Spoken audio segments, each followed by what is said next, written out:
no secret that there is a huge amount of electric vehicles and plug-in hybrid electric vehicles hitting the market in Australia and worldwide, and they're gaining popularity fast. Are these vehicles going to hold up over time? You've probably thought to yourself, well, how's the battery going to be in 1 year, 5 years, 10 years, 20 years? Am I going to lose heaps of range? Is it going to massively depreciate in value because of these things? Well, I think I'm in the unique position to maybe have a bit of a talk about this. This is my work vehicle. It's a 2014 Mitsubishi Outlander PHEV, plug-in hybrid electric vehicle, which means it can run exclusively off its battery, and it also has a petrol-powered motor/generator on board. This vehicle is now about 10 years old. It was built in 2014 and first hit the road in about 2015. And she's seen all sorts of action, from my daily commute, dropping the kids to school, going to the shops, and then to more exuberant adventures. I've gone out well into the gold fields, done camping trips. She's holding up fairly well. You know, she's got some scratches here, she's got some scratches there,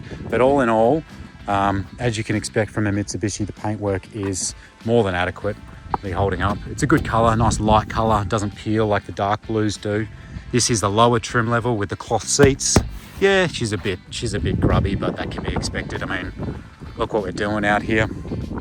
Like I said to you out there, 127,000 clicks on the clock. It has a different set of wheels on it. They're off a newer Outlander. It was cheaper to buy a whole new set of wheels to replace the rubber that was on there. Now, the $1 million question that you're wondering to yourself is, what sort of range are we getting out of this battery now that it's 10 years old, or just over 10 years old? So when these are new, they claim they got about 40-50 kilometers out of just the battery alone. So you didn't start the petrol motor at all.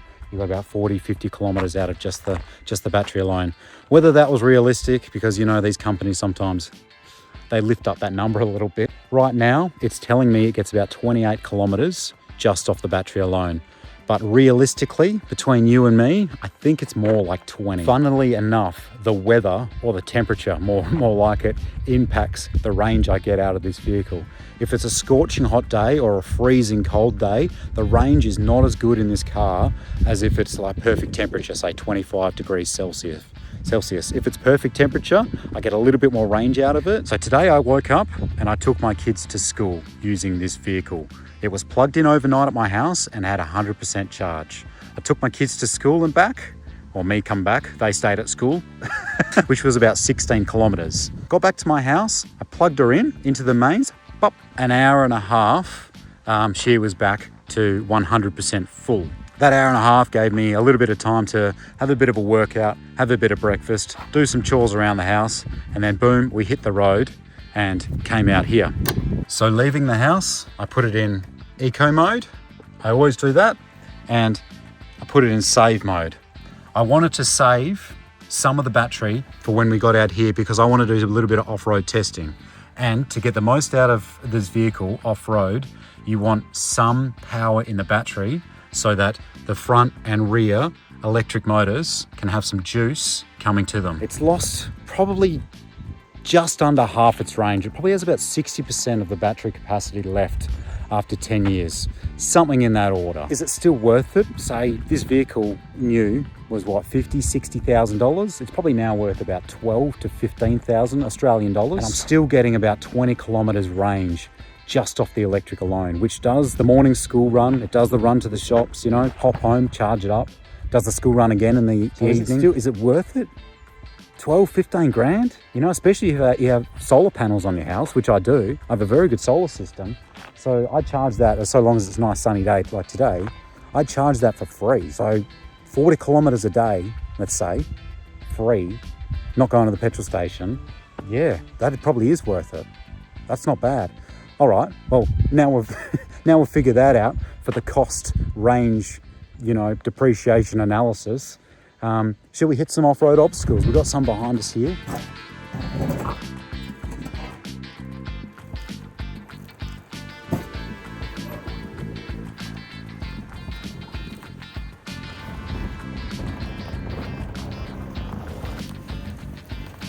And of course, guys, twin lock on, key battery low, just what you want.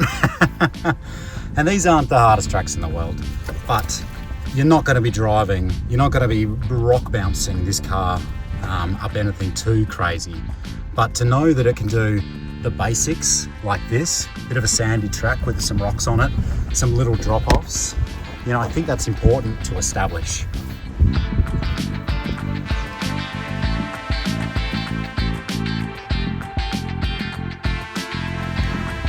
Yeah, she's behaving as expected. Well enough, you know. Like I was just saying in the car, you're probably not going to want to do anything more serious than this. You know, some loose, rocky stuff with a bit of an incline. Of course, the incline never looks as bad on camera, but that's a fair hill. I will say there is a certain charm about silently driving through the bush. It's very similar to going for a hike or riding a mountain bike, an e-bike. You're not, you've just been a bit gentler on the land. It feels that way anyway. I mean, I'm still driving a car through here, but it just feels a bit more natural. Like I'm less of a burden on the land. But anyway, to finish this off, it's about to get pretty rocky. Here we are, cats. We are approaching the summit. There's a big rock right in front of us. Hopefully it doesn't snag on the underbody, just a touch. Just a slight touch on the exhaust pipe.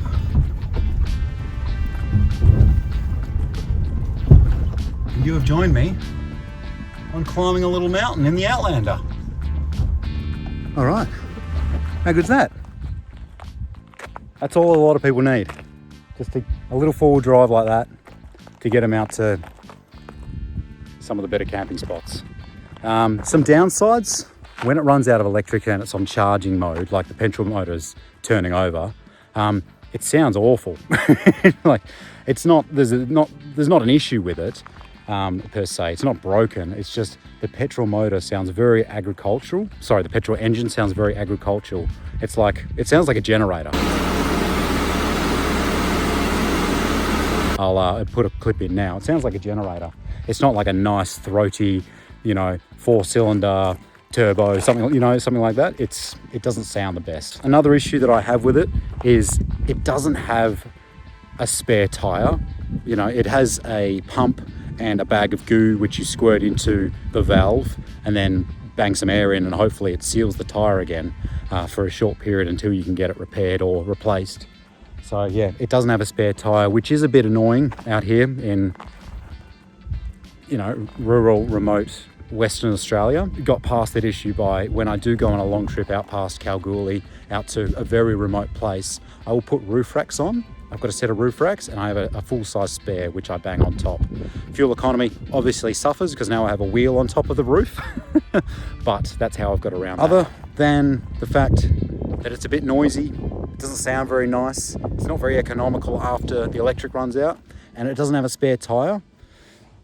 For the price and for what it gives me, being, you know, 20, 40 kilometers of free range every day to do the day-to-day stuff, you know, the short commute to work or the short drive to school or the shops, amazing, perfect. And it can get you out to a bloody place like this.